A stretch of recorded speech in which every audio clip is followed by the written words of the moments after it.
Hello, everyone, and welcome to episode 2 of State of Melee. Today I have the one and only New England's own Matt.Zeb. How you doing, brother? Doing well. How's it going? It's going pretty good, going pretty good. So, Thank you for having me here. yeah, of course. A couple months ago now, we did 5 days of Melee, which how would you explain it to people, I guess, that wouldn't know? Yeah, in its simplest form, it was a 5-day charity drive. 5 days of a non-stop broadcast on the Beyond the Summit Smash Twitch channel, Monday morning to Friday night, 109 hours, 108 hours, some crazy amount of hours like that. Yeah, I think it's Uh, yeah. So going a little further into that, so it was a really quick turnaround, which is crazy. But you've talked about this on a ton of different places, and I end up linking them. That's not the part that I want to get into specifically today. What I want to get into was I think it was on the MIOM panel that was at the end. You talked about it feeling like putting it together that like rush was feeling like a major, right? And it was the first time you'd experienced that since COVID had started. So like what specifically do you think was leads to that feeling of like we're running a major? What's the feeling of like running a major? Just an insane amount of adrenaline, especially when you're in it. That's definitely something that I'm sure many people felt, especially on the week of 5 days of melee, but also in the lead up, especially to a major. You really feel a lot of the pressure in the last 2 months. It's just every day it gets bigger and bigger and bigger and bigger, and then all of a sudden you're on day zero of the event. Um, but like the last few weeks, especially, there's just a ton of pressure of like we're really doing it, like it's gonna happen, and all of that for majors is usually spread out over months. For 5 days of melee, that was compacted into 14 days. Um, so all of that lead up pressure, as soon as we committed to it, is like this is going to take a ton of effort and a ton of energy. Um, and I think that type of like that rush that you get around executing a really big major is something that we got from 5 days of melee. And also, it's the fact that it's a public thing, right? Like people know it about it. They're expectant of it. In on small events, maybe it's like less than 10 people on the staff. In our case, we had over 200 people in some form, including talent and everything, a part of the program, right? So there's just a ton of people that you're working with on something like that. And when everybody's sort of in acknowledgement of like, yeah, this thing's it's happening, we're doing it, and it's our collective baby to push forward, right? There's just it's like a sense of some sort of collaborative energy that comes from that, um, which yeah, you really only get from doing things like majors in my experience. So that was really cool to feel. Do you think aside from 5 days of melee, uh this idea of like not necessarily everyone coming together because that happens a lot with online events, I'm guessing. So it's like there's a lot of people on staff for an event or something like that. Basically it's like do you think online events are taking away from that feeling of like collectiveness and togetherness in terms of like a staff running an event? Kind kind of, yeah. When you were talking about even doing a 256 person live event, it's a significantly different set of uh, volunteers and staff working on the project. You need pool captains, people doing check-in and registration, some people as at like the TO desk, and then your whole broadcast crew, right? When we're talking about doing online tournaments, a lot of that gets boiled away. You don't need check-in staff, you don't need nearly as many administrative staff on executing the tournament, just by virtue of people having a direct chat, and if they need help, they'll just press request a mod on Smash GG. And so you even a 256 person tournament can be admin by just a single person, and then primarily a lot of it is just getting teed up on broadcast. So you'll have your producers and your casting staff and things like that. But the number of people is reduced dramatically. Plus, it's very different to run something in person because you see all the participants. It's not just names on a screen. It's not just a big bracket on your software or whatever. So there's definitely a big difference there. Um, I think it's hard to replicate. So that's why it's really so surprising that 5 Days of Melee had. I think really, I guess when you really boil it down, I guess it comes down to scale of what you're doing, Yeah. right?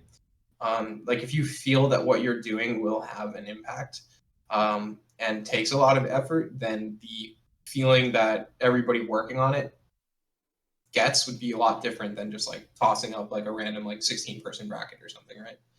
So I think that has a lot to do with it too. I guess. Do you think? So going under like those optimizations that you were talking about via like Smash GG, and like stuff like a request a mod button. This is just like outside the notes, but I'm just like curious myself. Do you see any of Mhm. those like optimizations that have like come together in the online era, like transferring over when we get back? Mm, no, just because the software connections aren't there. It would be pretty cool if there was some ability for like someone to flag an admin, but typically even in LAN, like you have at a live event, you'll have just a pool captain that's set to a number of stations. So it's really not that hard to try to get a hold of somebody. There are certainly technological advancements that would be pretty sweet to bring into LAN tournaments. Like, if we were playing on Slippi or something, Smash GG has an ability to read a Slippi file and report a set off of it. Like that exists. Like that can be Mm-hmm. done. Um, so if there was a way that uh, the Slippi game, like at station 32, knows who you and your opponent are on Smash GG, and there's a way to connect that information so that the info from the game actually inputs the results into Smash GG and optimizes your tournament reporting flow. Um, I think that would be pretty cool, but that's not even really a symptom of us being online or anything. I think that's just something that would be pretty sweet to see if the technology and software to do that came into existence. So I think this someone's got to build it and figure it out, obviously. But I think that would be really cool. And That's that would be like that's one way to bridge. Yeah, that's something I've been thinking about. I guess in the last year and a half ish, like with Slippy coming around, this Mm-hmm. sort of like data revolution that we have. Uh, I think like I was there was an interview Travis Gafford did with Tafo. Like God, it was the LCS that was in Detroit, I think, like 2019, and he was talking about data analytics in League, right? And he was like, "Oh, the data just kind of like isn't there," and like I guess like Riot could implement whatever. At that point, Slippy was just like maybe barely a hardware mod, right? Right. Coming into like now when stuff like that Smash GG integration could like possibly exist, I just think it's really cool. And are there any like is there anything besides that integration you could see like you've like maybe wanted to try out or like have thought about or like know is possible?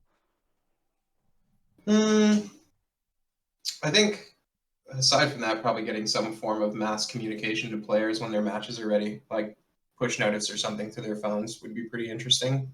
But that just really hasn't been explored. Those software do exist, but making it automated, based off of like tournament data. So, like let's say a set gets reported and then a match becomes available because that set got reported. The available match, both players get a text that's like, hey, you go here and there. I think manual solutions for that technically are available. So even maybe a manual solution for that wouldn't be too bad, but that's something I've kind of kicked around before. I think would be interesting to try to implement something like that for live tournaments. So your current spot is at Call of Duty League, right? And can you explain like what your job title is and what you do on a day-to-day basis? Yeah, my job title is manager competition operations. Essentially, how do I put this? We handle anything like involving the competitions, right? It's that we will in the off season, right? we're in the season right now. Our season has begun. In the off season, we're the ones determining the overall format, working with other teams. Like, we have to be sensitive to the needs of the fact that this is a multi-million-dollar operation, and there's a lot of stakeholders here. So we propose sort of what we think the program would look like. We work with our product team, come up with whatever the rule sets might be. A lot of that's already determined, so it's typically just tweaks based off like the new game. Making sure that we're all set with our broadcast, and then a lot of meetings like with the teams themselves, team owners, getting them squared away. There's also the aspect, and this is where I will have the most influence, is on what we call our challenger scene. So there's the pro league, and that's what you would know as the franchise teams participating in Call of Duty League, and then there's the challengers ecosystem, which is everybody else basically. So for that, much of what I just said also holds true there. Would determine the tournament formats that are being run, the way that we're doing point distributions, what the overall structure of the season looks like. And then once it comes around to beginning to execute, whether that's handled internally or we have partners that we would work with to staff those events, we sort of will handle that and describe how the operation of the actual event will go, who we would need, when, where, doing what, all that fun stuff. Basically like the people who hire the organizer, I guess you would say. And then work, still work closely with them and such. But like, I'm not the person reporting results or resolving issues between players. I'm the person handling that will call if they need help with something or want to double check on something in the middle of the events, which is kind of cool. It's like one level higher than I've been like throughout, running Melee tournaments, because that just, from Melee tournaments, you don't have Sheridan. You call Dr. Z if you need help. But but that's it. So it's been pretty interesting. But yeah, I think that's the gist of it. And so like you talked about this, and I think on the at the bottom of the Smash Mountain podcast a little bit, just the difference in, like, I guess, aura that comes from something like you running Shine, where it's just like you're doing a lot of work, but it's you and the homies, right? And so you're going over to Call of Duty League, the multi-million-dollar thing, and they're just a little more buttoned up, a little more like esports, I guess. What can you like talk a little bit about like how you felt going into that, and how like you adjusted, I guess, and why Melee is still like just playing with the homies, right?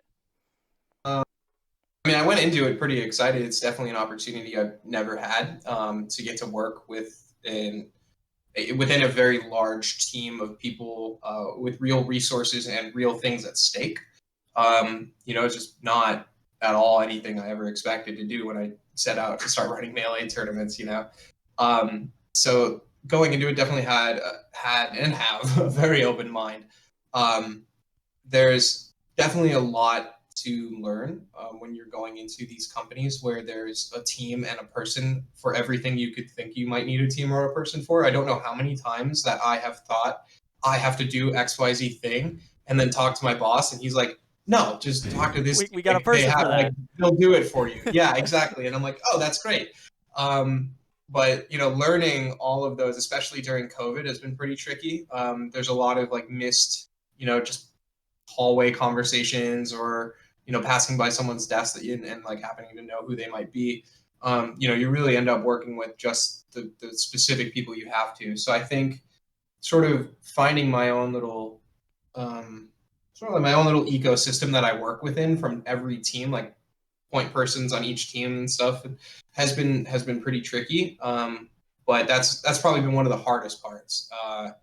But it's you just, by being in there, you figure that out. Like, just by being in the team, like eventually all of that stuff just gets figured out as you keep working by necessity, essentially.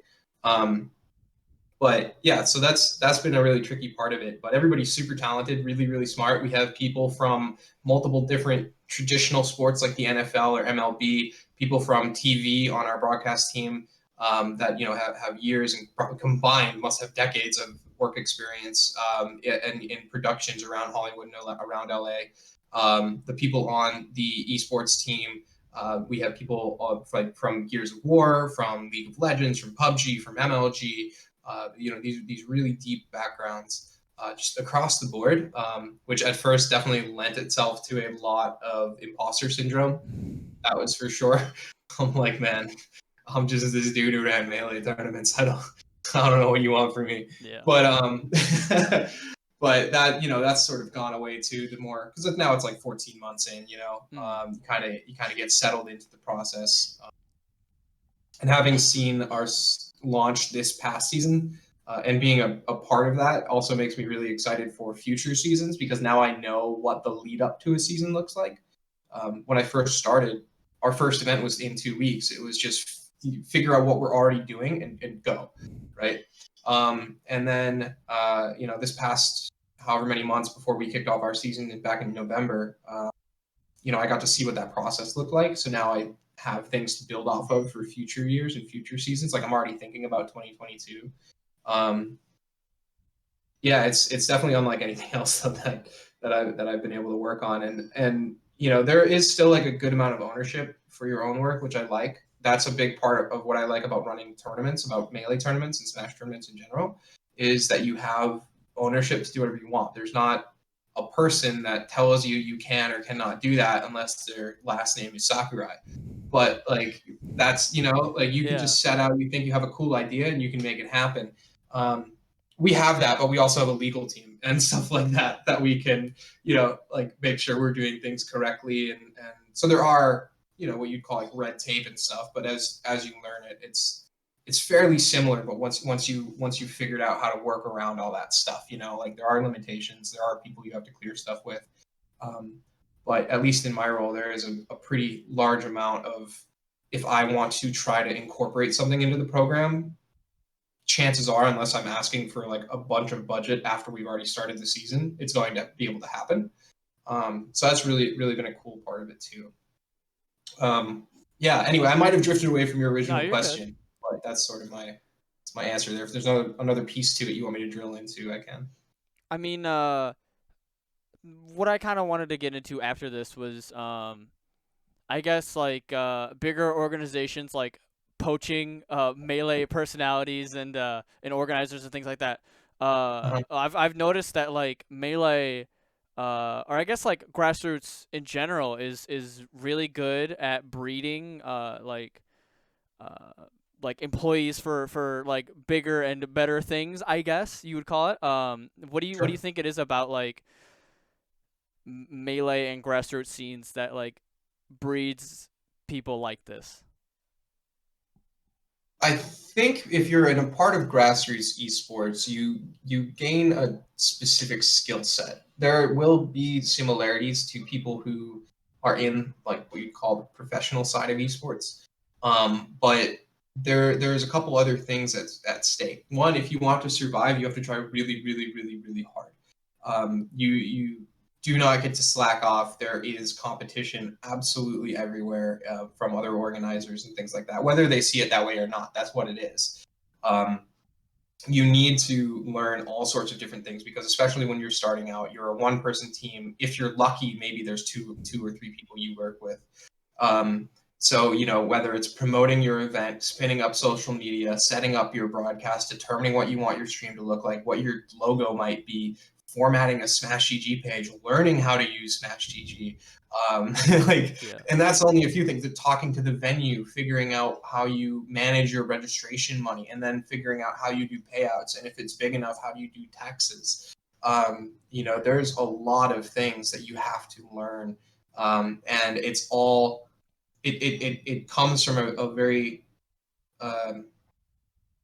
everybody's very self-startery, I guess. It comes from that place where everybody is pulling from themselves to do it. And I think self-motivation and then follow through is something that a lot of companies seek in a high-functioning employee, right? And you have to have those attributes if you're being successful in grassroots. Those are necessary attributes. And then there's themes like being like teamwork and cordiality, professionalism, those sort of intangible things that, you know, if you are a successful TO, chances are you're pretty good at those things too. Or delegating, you know, another thing, that if I'm running a tournament, I'm not doing everything, you know. And so those are all, again, like those are like, I guess, soft skills, intangible skills that will translate into these things. And I think, and I'm not saying that people who start off in professional esports don't have these. You know, it's not like this is the only way you get that ability.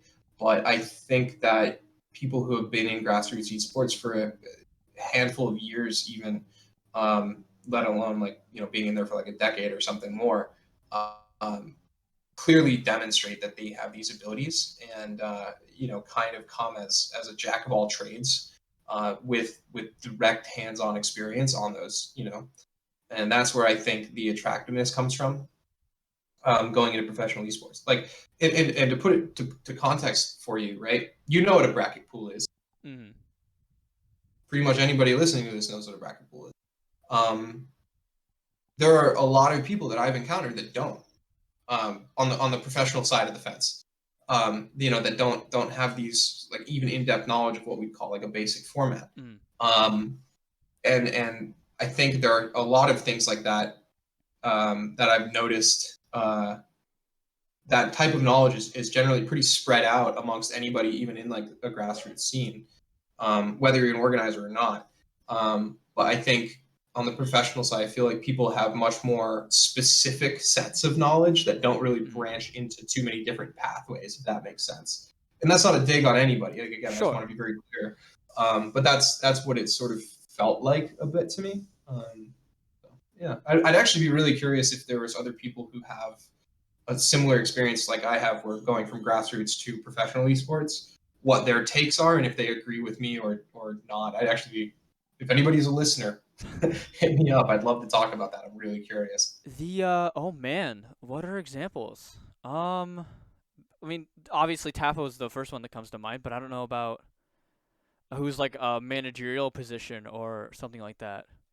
Like, Yeah. I don't I mean, know. to suss it out now, but if there's anybody who's out there listening, find my Twitter, hit me up. It's a Yeah. conversation I'm interested in. Um, so moving into little from that idea of like having to learn a bunch of stuff and being startup-y, I guess. What do you think makes people want to be a TO, and what made you want to be a TO? Like all the way back then to now. What like started you and what keeps you going? Running Hmm. grassroots specifically. Yeah. Well, I think what started me was really just sort of like I wanted to play with people, and there weren't really other events happening. I had space in my house, so I just invited people over, and we ran some small brackets. You know, crew battles, all that fun stuff. So it was really trying to get people over to play. Is really where it started from. But after doing that for a bit, I think that was in like 2006, I think. Into 2007, there was, a game shop tournament, not GameStop. It was a Yeah. game underground, great game universe. Um, they wanted, or they were running a tournament. The TO was getting ready to be done with it because he was driving down from Maine. He was driving like 2-3 hours, something like that, to run the tournament. And you know, so he turns to me and this other person, Ellen. We're both like 15. He's like, "Hey, do you want to just run these instead?" We're like, "Yeah, all right." You know, we took over like the Smashboards posting and everything like that. And it was pretty cool because then it was like our series, and like we're actually running a tournament in the store and stuff. Um, you know, and I think still at the time it was, you know, it began to translate more into just like, this is what I'm doing for the community. It's just, I run these tournaments. If I don't run these tournaments, there won't be as many, type of deal. So it's You out of know, necessity. I think so. Yeah. I mean, I also enjoyed it too. I thought it was pretty cool. Just, you know, because I don't know, I had never been, I mean, like I started doing it when I was like 14, 13, something like that. And like, I had never been a part of that. You know, I mean, you Mm. don't really have many opportunities to be a part of something like that by the time that you were my age, right? You know, um, so yeah, it was just something I thought was really cool. I felt like it was helping me be a lot more social, just being in the community, and then like taking on a quote unquote leadership type of role, running events and posting about them and trying to get people to go to them and stuff. And I think over time it just kind of just it stayed as that, where it's just like, yeah, this is just what I'm doing. I started running a tournament in Connecticut, and that's just, yeah, it's just an extension of what I was doing. I didn't really have any intent behind it outside of, trying to do it for the good of the scene around me. And yeah, it's just, I think seeing the results, it was extremely rewarding. So all that put together it was just a very positive feedback loop, doing it over the years and getting better at it, and seeing more people come in and people coming to me and saying, my first tournament was this tournament you ran, and things like that. I think it's really, really cool. Some of my best friends, their first experience in the scene were tournaments that I ran, which is just, it's crazy. So I think that's a lot of what had kept me going, and just finding that I have this sort of a knack for it, or interest in figuring this out, and just enjoying the problem of running tournaments too. That also eventually propelled into larger initiatives, like the Melee Games or Shine or 5 Days of Melee, or various circuits that I'd run in the early 2010s and stuff. So the Melee game specifically, that was a collegiate thing, right? Mm-hmm. Um, Yeah. what do you think about so there's Intercollegiate Slippi now, right? And so there's like, how do you feel about like intercollegiate Melee being like taken to that next step for like this current generation? How do you feel about that? I think it's rad. I actually love the Intercollegiate Slippi guys. We've talked a bit before. Been like in their Discord, kind of following along a little bit. It makes perfect sense for where we are with the current situation of the game. Anybody can play it online. You may as well get a couple community leagues going. Like, Yeah. you have the lowest barrier to a community league in Melee than you've ever had. Or let's say community, like a college league, in Melee. Just by pure virtue of anybody can play from wherever. So I think taking advantage of that's really, really smart.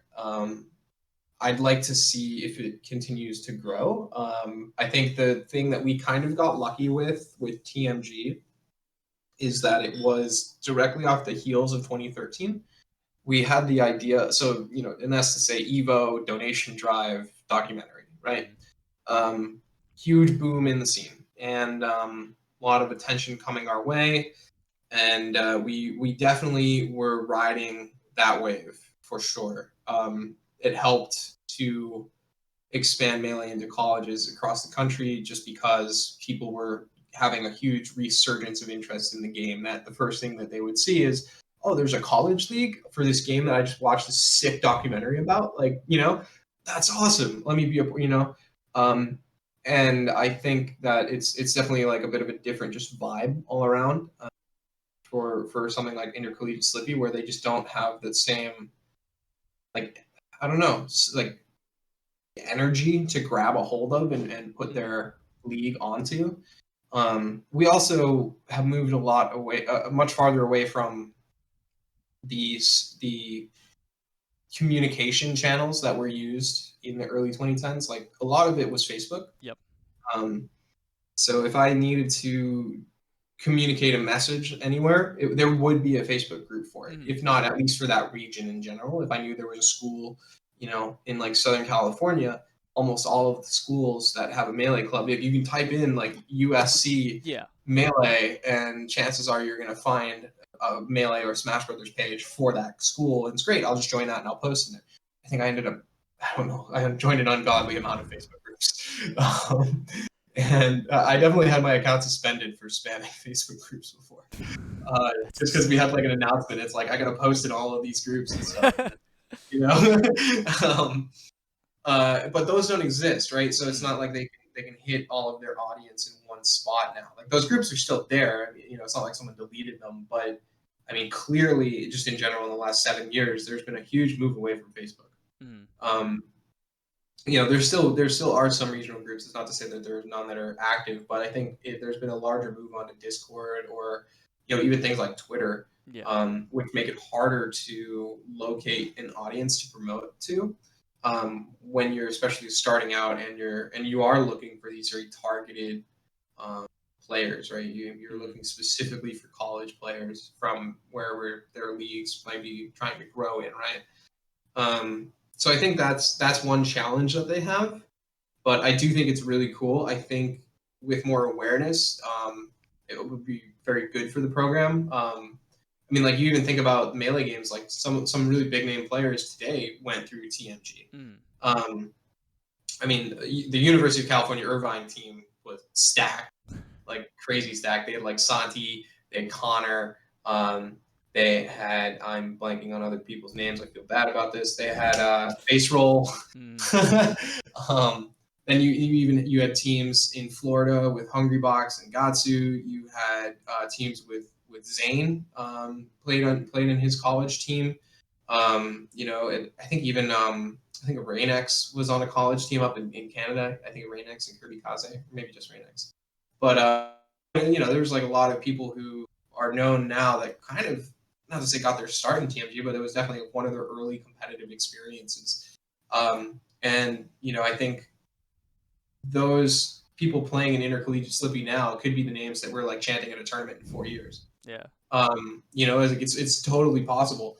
So I think finding the ways as a community can support a college league is pretty great, but it's difficult because you really look to their team to put out information about the league and create really engaging content. So like something, for example, I think could be effective, and I don't think I've seen this from them, would be sort of like player highlights, school highlight types of content pieces. It doesn't necessarily need to be gameplay; it could just be talking, or both.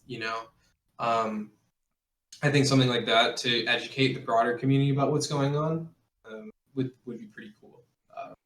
But yeah, I think on the whole, I think it's an incredible initiative. I'm really happy to see that someone's even picking up that torch. Yeah.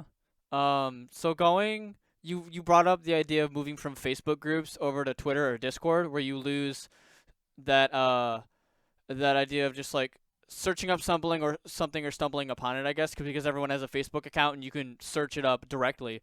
Right. What do you think the solution to that is? People, yeah. What do you think like the fix for that is? It's hard to say, man. I really don't know.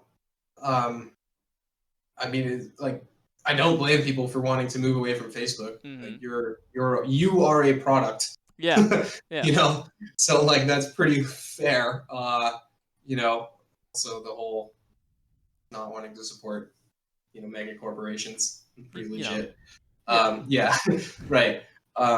So I don't think that as a community we're going to be able to say like, yeah, let's all go back to Facebook, or like let's make Reddits or Smashboards. Like I think the subreddit used to be pretty good for promoting stuff, but now it's just a lot of like art or clips, just miscellaneous stuff. It's kind of, I feel like it's rare nowadays that our Smash Bros. Or our SSBM is still pretty on point, but our Smash Bros. In particular, the big one, you used to be able to like promote your events pretty easily there and stuff, and there would be a lot more community-centric discussion. But that sort of has lost some value. So I don't really know. It's maybe like at best you need like an aggregational system. Mm-hmm. That's just like, okay, if you're looking for this, there is a Facebook group, or if you're looking for this, here's the Discord invite link. So but that's real. there are those on like Reddits and stuff. There's a compilation thread, I think, where it's like, I don't know how up to date it is, but like you can look at it. It has like every single region to ever exist, and then like all their links or stuff. But I don't accessing that information, I think, is harder than it used to be too. And I don't know like exactly what the solution to that is, right? Yeah, I mean, I don't know. I don't know that there is one. It's like the amount of work to keep track of all those and then find the ones that are being made like as close to in real time as you can to keep things updated. It's really, really tough. Like nobody's going to tell you like, hey, I just made this Discord for XYZ thing. Like the community is pretty decentralized overall right now. So it's not even like someone really knows who to go to for something like that. Heck, I don't even really know if like there's still even like an event calendar being actively maintained, right? Cact has one, but that's all online stuff, and that's on his website. He's doing a pretty good job of that. But I mean, like, that's the only one, I think. Yeah. So it's I don't know. I think there's in general that's just what's happening in the community, and I don't know that we there's not like a come to Jesus moment where we're like, oh yeah, we all need to be on this platform so people can easily plan, you know, or know where to look. I just think it's something we deal with, honestly. Yeah. And I mean, do Yeah. you think it's I personally don't think it's like an end of world kind of problem because like we're all right, but you did bring up the idea that we're pretty decentralized right now. Between like Discords and Twitters, I guess the most centralized places would be like big like the biggest influencers, I guess, or like the biggest Discords, right? Mhm. And just like making that's something I was like thinking about as you were talking, like making those resources available. Because what I was thinking is like in person, right? You I guess per individual region, you would like advertise a Discord or something like that, but then making that information available to the larger scene is yeah, it's pretty difficult, and I think that's something that I hadn't thought about until now, and I think something that needs to be like brought up on a larger scale, and maybe we could figure something out. Yeah, I think what you were just saying about how to work with it in person just sort of gave me a thought that if regions do want to address this problem, then I think that is how it should be addressed is at the regional level where there is maybe like a whatever platform works, like a Discord or a Facebook group that is being advertised at the regional level. At the very least, that way you're knowing that your regional community is pretty much they all know where to be. And then like if you have just these set of really large regional pages that everybody would know about, then maybe it like kind of helps connect. I mean, those all still exist on Facebook too. Like I'm sure you will be able to still like it's not like they're abandoned or anything like Yeah. that. So maybe we're talking about it like it's a bigger problem than it is. Hmm. Um, because I think still like if people want to find the scene and things like that, it's not super hard. But I'm just thinking that I think the problem gets amplified when your niche gets smaller. So Yeah. that's why I was referring to it for the collegiate league. But I think for the broader community, it's not that big of an issue at the moment. Mm. But it is happening. Like it is Yeah. definitely something that you So can acknowledge. I guess the solution, I guess to like TLDR it in a way, it's like you have the big regions like East Coast, West Coast, Midwest, whatever, and then you separate that into I guess sub regions, and then that further into like local groups, I guess it would be, and then you like connect those together in sort of like a fucking spider web kind of thing. Pretty much, yeah. Yeah, that's about the gist of it. Yeah, I actually think that's a super cool idea. I imagine that's being done on like some level. I think it's just really Yeah, interesting to just talk like about. naturally. I Yeah. think I think it's I think again it's just the aggregation of all that. That's the biggest thing. And like when you get into Discord, it's just so hard. Like you can't search Discords. Yeah. You can search Facebook group titles. You can't search Discord server names. And I think that's just kind of like an inherent problem you have to deal with right now. And it's not like yeah, at the end of the day, this isn't like a big, massive scene-ending issue. It's just kind of like the little stuff that Yeah, I specifically like to think about. there's still the Melee Online Discord with what like 10,000 people in it, Oh something like yeah, that. it's got like some A stupid crazy number. amount. Yeah. Yeah, really cool, really cool. So with you being in Call of Duty League and having like a regular day job, right? You ran 5 days of melee, but you were just stressed out of your mind dealing with work as well as 5 days of melee and stuff like that.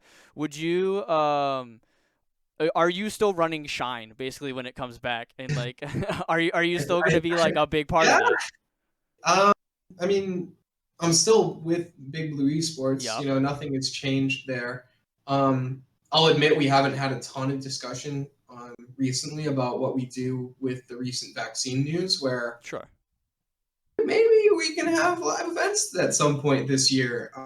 It really depends on how close to the planned event date that we can announce before. Like if we obviously we only can get the word out like a month before, and then like that's pretty bad.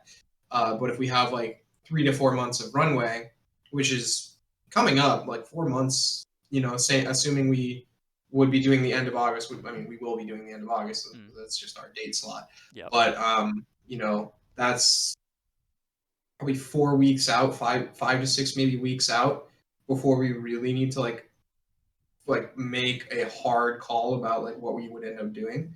I will say, yeah, 5 days of melee during on top of my real job was pretty tough. So the same week of 5 days of Melee, you'll remember, because you were working on the program, that I wasn't really around. Yeah. During the week, a lot of what would have gone to me was delegated to other people. Because the same week of 5 days of Melee, I also had this really big program, this basically a combine for Call of Duty that I was the head of. And so all of that together was really, really stressful, huge challenge, just getting like 3 or 4 hours a night. So I don't really, really want to replicate that with Shine. But the nice part about it is that Shine is at the end of August. The Call of Duty programs, although I can't say anything specifically date-wise about when our finals are or anything like that, our finals generally will take place before August is done. Like our season doesn't extend into September or anything like that. Or at least, it didn't last year. So I expect this year to be very, very similar, right?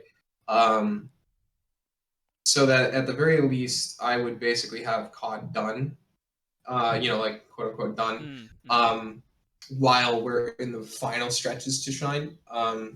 So it's sort of just a matter of like how the other months, like how June, July, and early August would look and relate to my current job.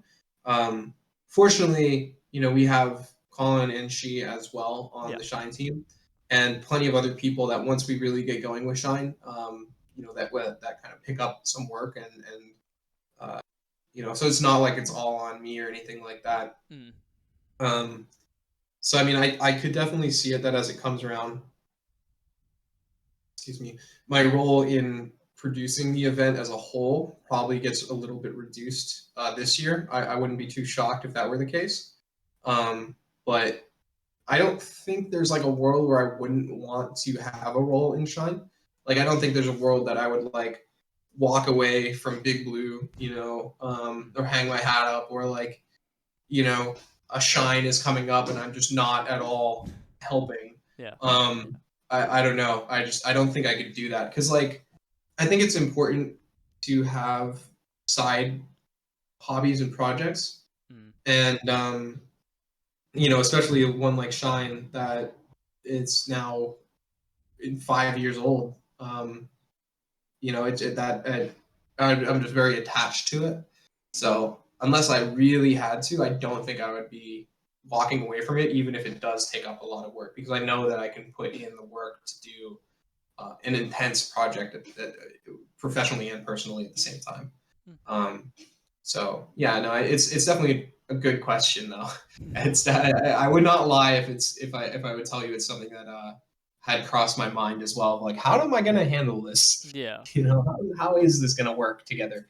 But the nice thing is, I have cleared it internally with Blizzard. This is one of the first things I had to clear internally after joining, was that I do not have to cease the operation or my involvement in Shine. That's good. That was actually that was like a 2-month scare there while I was waiting for an answer. Oh wow. While people had to review it. There was like a whole board of people that had to talk over, once I submitted all of my information about like what Shine was and what I did and blah blah blah blah blah.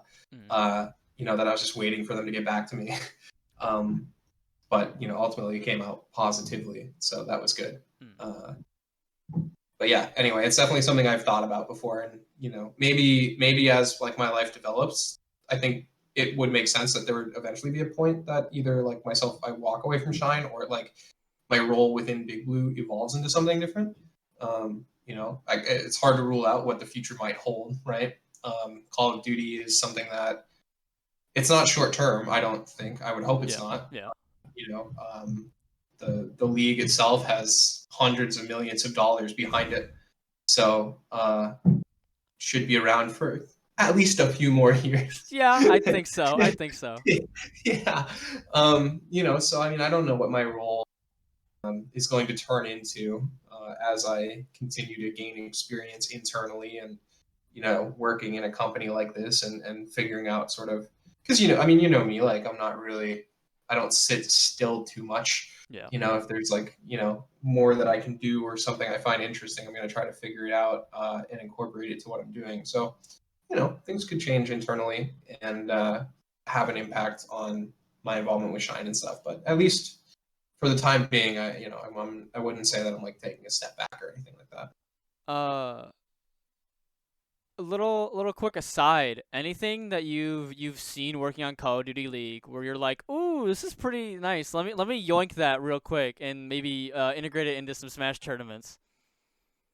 Mm, I mean, I definitely drew a lot of inspiration from how our teams operated to just put together 5 days of melee in general. I think the professional the org structure at a professional company when they set out to put something together is much more defined than I've seen in many other things. Um, as far as things that I would want to bring over to melee tournaments, I think it's more the opposite. I think I have more things I want to bring from melee to COD than from COD to melee. To be honest with you, Hmm. yeah, dude, I think the Smash community is so far ahead than like the majority of esports, just period. What's In terms what of what how are they, what are some of the highlights? I mean, well, competition format in Yeah. general, like I was telling you earlier, people don't really know what bracket pools are. I think a lot of tournaments are run unoptimally with just large W-lin brackets over 3 days. Um, so that's a really big one. Friendlies aren't really as much of a thing. Like just casual stations. Like if a station's no longer needed, it's probably getting packed up. Versus yeah, and I mean I get it. Like it makes logical sense of like it's less to do later. Yeah. Um, but I think that's something that I'd like to change and essentially by extension have more time for side events. I think melee tournaments do a really good job of keeping people engaged while tournaments are active. And in my experience at COD lands, it's largely that we're just running a bracket, and then if you are out, your options are hang out and watch the professional matches or watch the remainder of the bracket play out for It turns challengers. into a spectator Uh, event. exactly, it turns entirely into a spectator event. But melee tournaments are great at doing things either like waterfall or amateur brackets or fill and go brackets or ladders, right? And those are things that I would like to incorporate more onto like the day twos of tournaments, for example, right? Where for the most part you might only really need like 10 of your like a third of your stations to run the bracket. Um, and now you have 20 stations that you can set up for side events and things like that. Really keep people much more engaged after they get knocked out of bracket. Um, I think in general, the melee community seems to do like a pretty strong job on storytelling. But I think COD's actually really good at that too. I think COD definitely has much more professional seeming casters, and that's not a dig. Well, That's not a dig at I melee know what you casters mean. at all. Yeah, right. Like it's just the polish. I Yeah. think is how you would. Yeah, yeah. That's. I think we see that a lot more from the COD side of things. Um, yeah, that's like just like what that was like two or three things just Yeah. like off Yeah. the top of my head there. Um, I'm trying to think of it if there's anything else that's just jumping at me right now. Um, but yeah, anyway, I think those are definitely like some top of mind things that I'm trying to bring over from melee to COD, and already have plans to. Shout out to any COD kids if you're listening to this. You get an early idea of what I'm going to be doing in 2022 for LAN. Oh, so that's Um, that's integrated like as soon as you can, right? That's just something you're actually gonna like plan to do. oh yeah, yeah, I've already got a lot of it written out. Nice, Yeah, nice. yeah. I'm kind of like chomping at the bit to improve the LAN experience for competitors. I just think it can be so much better than it was in the past. So do you think Uh, that that transfers over? Do you think that's kind of like I guess the future of bigger esports events where they take it from maybe like competitor into a spectator event or a purely spectator event? Do you think like the future? Do you think like bigger companies are going to start like integrating ways to like play after or like play I guess at all, right? I'd like to see it. So I think the kind of the cool thing is that like COD is a big enough game that it can be used as an example. That somebody who maybe runs League of Legends tournaments, for their comp ops team, can see like, oh, well, COD's been doing it this way. Maybe that's kind of interesting. Maybe we should try that, right? I think it's like one of those games that people would like pay attention to because it's just so big on by name, which is kind of cool. Um, I don't really have a lot of a network in other games to say for sure how they would go about those things. Since moving to LA, I mean, I have gotten to know other people who work on Riot and like other different big esport titles, which has been pretty cool too. And actually, recently had some people over that I walked them through bracket pools, just casually. Nice, nice. Yeah, nice little Friday night over a beer. Um, but yeah, I don't know. It could be interesting to see that. I do think that in some sense there's a lot of agreed upon execution for professional esports that I think grassroots esports gets to experiment more, right? That's the big thing. Like you can't really screw up or test something out that you don't know about on the professional level, just because there are frequently you're going to have, if something goes wrong, you're going to have a few news articles about Yeah. it's like at that level, right? Like it doesn't feel like that all the time, but I've definitely like announced something for challengers or like part of our programs, and I see like like 4 news articles come up in the next day or two, and I'm like, oh yeah, okay, yeah, people are really paying attention to this stuff. Whereas it doesn't really happen as much in Smash or I other mean, it's starting grassroots to sports, happen, right? right? And I think it's gonna continue to happen. But I mean, yeah, you're right. Like with Yeah. the grassroots level, I mean, like experimentation's everywhere. Exactly. So I think that's where you do see a lot of similarities on the professional side of just if it works, it works, and we're going to stick with what works. Yeah. And that's totally legit. I have absolutely get it. But I think shaking that up is not necessarily a bad thing, and it would be cool if other esports followed the example. If other esports saw some of what we were running next year, and kind of bit from that. I think it would be pretty sweet to see. Not gonna lie. We'll see. Yeah, totally. Moving into like real quick shift into a melee specific question. Toronto Joe tweeted recently that he would run the next Gamo entirely on monitor. How do you think about that? And Let's go. do you want to try that? Are you going to try that? Do you think that's the future? And should we do it? Uh, okay, do I want to try that? I mean, I haven't done it for Shine, but we used to run a lot of our locals around Boston on monitor only. I'm very familiar with setting up a Wii Seagull Wii to HDMI monitor. I think it's great. I think it gives the game a much more modern feel. I think people who call it when because you can get a setup that is objectively fine. Mm. So I think when you do have that, and then people call lag and stuff, I think it's John's. Yeah.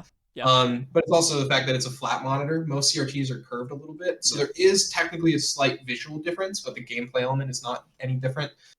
I think that's hype that Joe's doing that. I absolutely think that people need to stop being so resistant to running melee on monitors.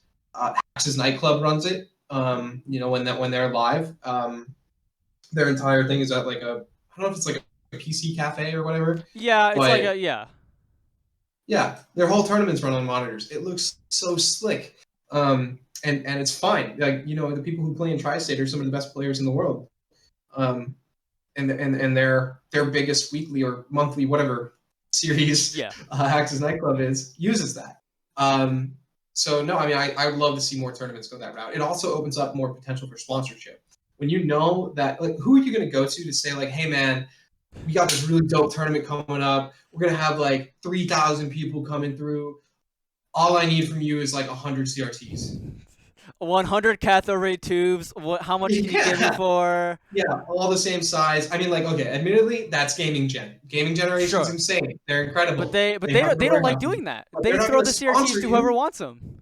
Yeah, they're not going to sponsor your tournament and help you out with those. But when you're saying to a monitor company, you're talking to like BenQ or Zowie or whatever.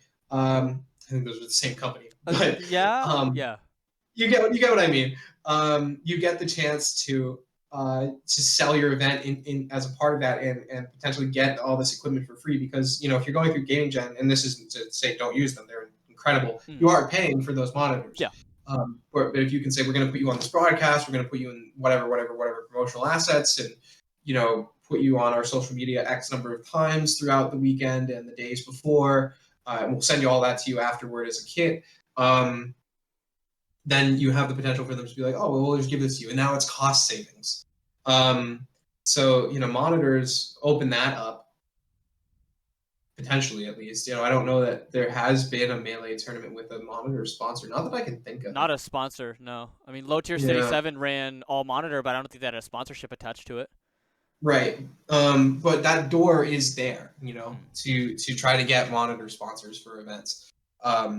So that's another nice piece of it too. But yeah, I personally, I've been on the monitor train for a good couple years now, like 6 or 7 years, honestly. So yeah, I'm a huge proponent of that. I'd love to, if more tournaments ran it. It just makes perfect sense too in my mind. If you can, you should. Not to say CRTs are bad or anything, but they're old. I think it's a natural step into modern Melee. It's like eventually FGC tournaments had to stop using arcade cabinets. Yeah. So. Real quick, throw some shade if you want. Is there anything else we just throw out the window and optimize on and maybe step into the future on?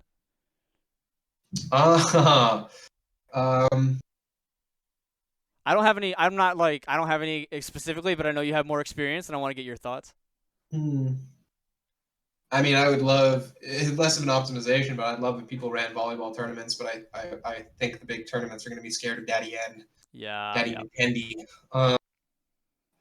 But yeah, I guess there's not really like too many optimizations. Honestly, I think like people, especially in the Smash scene, tournament organizer knowledge is very well shared. I don't think anything's really hidden. People generally know like the most optimal formats to run, formulas to incorporate.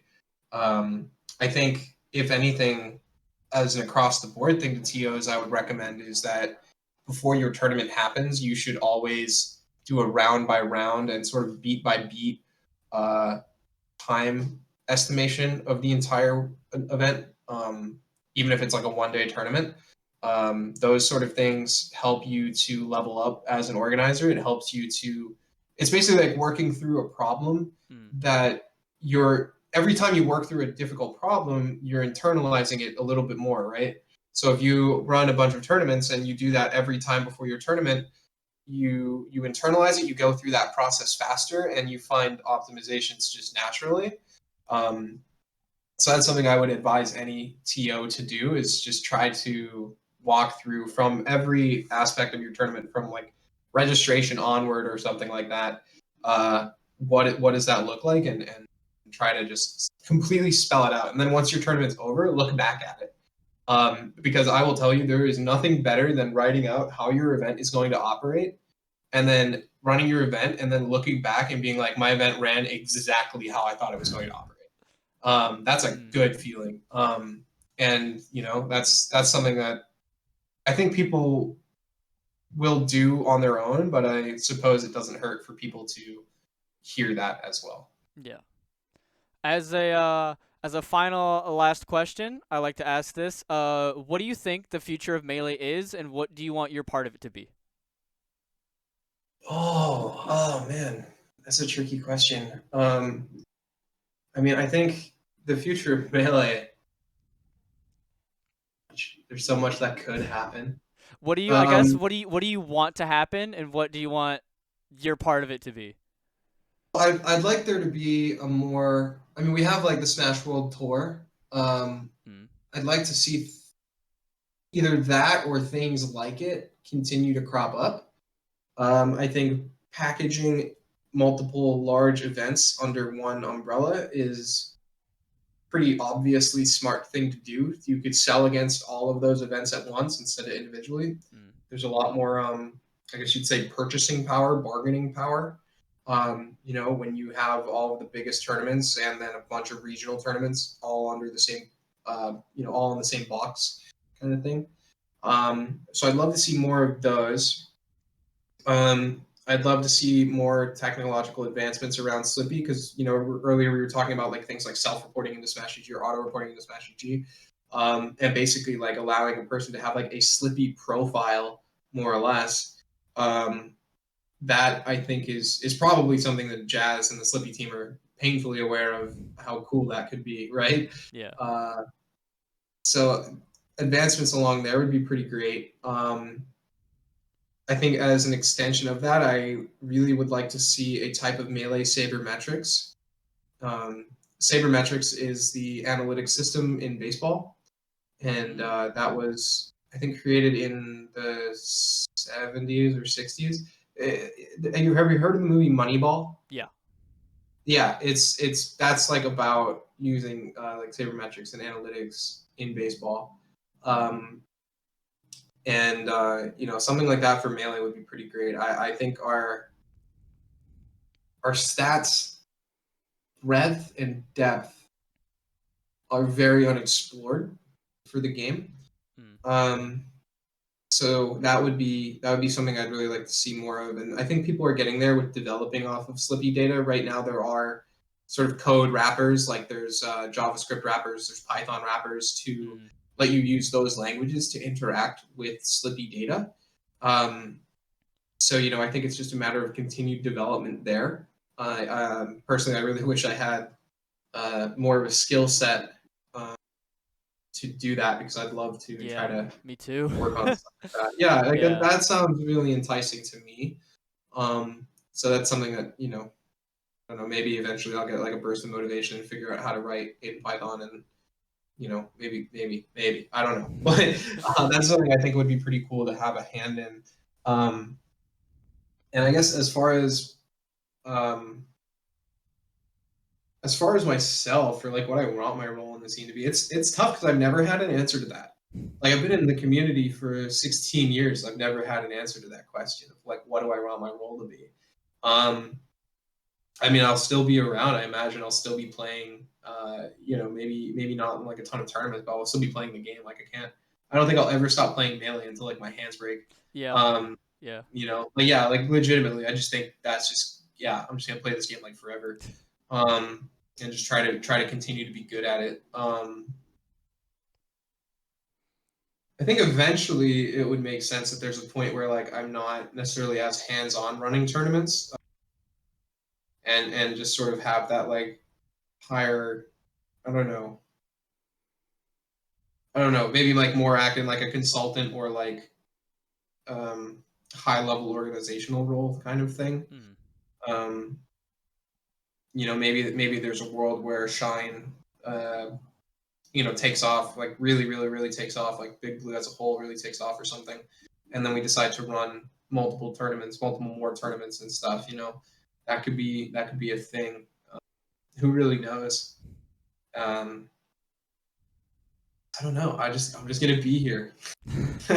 And like sometimes stuff will happen, I guess. Like, I mean, even like last year, if you asked me like what I want to do in the year, I would have no idea for you. And then there was a one day came around that formed something immediately, and then we went off and did 5 days of melee. Yeah. That was not in any way premeditated. Well, there's a couple days of premeditation. Yeah. But it's really hard for me to say that. What about you? I'm curious. What about you? What do you want your role to be in the scene? We're on episode 2 and somebody's already switching it back on me. I thought we were gonna go at least 10 episodes before someone switched it back on me. Keeping this up, getting TOs to be more transparent just in general, about like how events are organized, and to, I guess, like the broader bar is, because you said that like TOs, there's knowledge that's shared and how to run an optimal bracket. But there's like selling sponsorships and running like getting a hotel or running like a an entire like thing that the larger community doesn't really get. And I think just like getting that information out is nice. Mhm. And on the smaller scale, running stuff in Northwest Ohio, small little Toledo, right? Uh, Michigan above us, giant region, and then the other big Ohio cities on our sides, right? And so it's like we're the little one in the middle. I guess it's just running, building that scene up and getting that together. And I think the reason I kind of asked you about like that interconnected like region thing about going from Facebook over to Discord and Twitter and stuff like that is you miss a lot of the discoverability. So what I was thinking is just like figuring out a way to get to integrate the city itself in terms of like getting people that maybe play Smash Brothers with their little brother or whatever, and like they might know who Hungrybox is. Maybe they might have like seen the thumbnail of Wife on the Smash documentary Full Cut, right? But they never clicked Yeah. it. Um, and getting those people into like bigger events or just like local stuff. Kind of getting Smash off of the screen, and I guess like doing like what other esports do, which is just like making it like a citywide thing, I guess, instead of just like this little niche community. And I think like Right. Talking to the local politician's office, like the mayor's office or something. Um, they would probably direct you to the right people, but like starting there and saying like, hey, I'm doing this event and it's bringing in people from all of these surrounding states. And maybe you expect like 500 people or something. You're like, I'm gonna do this 500-person event. People are gonna drive out from here, from here, from here, from here. Somebody might come out from like way over here, like fly out or something. And sort of like educate them on like what it is that you're doing. A lot of places, especially like correct me if I'm wrong, but I'm assuming Toledo's like a smaller city in general. Right? yeah, generally, Yeah. yeah. So when you're talking about cities that aren't like an international hub, when you're talking about pulling in travel from other neighboring locations, you'd be surprised at how enticing that is for them to, as a city, to market or build off of that. And so So you did even that with Shine, I'm guessing, right? yeah, actually, the venue that we worked with in Worcester are the ones who taught us this. So Worcester's about an hour west of Boston. It was easier for us to work with them and say like we've got people flying in from these other countries, from these other states. Worcester does not really have that many international, or cross-state events, happening in it. So and Worcester's like a pretty big city. It's like the second largest city in Massachusetts. Um, we got like a grant from the city just for the event, a couple $1,000. Like, cool, Nice. thanks. Yeah, that's awesome. That goes a long way in these types of events, right? But like, if we wanted to go to Boston and Boston City Hall and say like, hey, this is our event, you want to give us some money for it? Like, that's not. We got 5 of those other ones this month. Yeah. So you'd be surprised that when it comes to pitching that stuff or bringing it up to the city, like they're much more willing to help you than you'd think, especially when you're pulling in people from outside of the location. And that's the kind of info that I didn't know. I had an idea, right? But it's like I didn't quite know that. And I imagine the people listening didn't know that either. So that's the kind of thing that I like. That's super cool. I love hearing stuff like that, and I love hearing Tio's like publicly talk about that stuff. And there's just like that's what State of Melee is, folks. And we're yeah. I guess that's it, right? I mean, anything else you want to promote or tell people where to find you, where to hit you up? Uh, yeah, I mean, just make sure you're subbing to patreon.com/AlstonMelee, 420 a month. True. Yeah, $4.20 a month. Help out the boys. They just got some fresh equipment. They got a new microphone, sounding fresh on there, sounding good. But yeah, I mean, honestly, I just like to go to Austin Melee. Hit them up on Twitter, hit them up on YouTube. They got their podcasts. There's some entertaining kids. If you want to follow me and check me out, I'm at .zeb on Twitter. Spell out the dot, DOTZEB. That's about it. I post about random stuff. Post about Melee, about crypto, about COD, about esports, about pictures and stuff. Yeah. Love that. Yeah. Thanks everyone for watching and have a good night.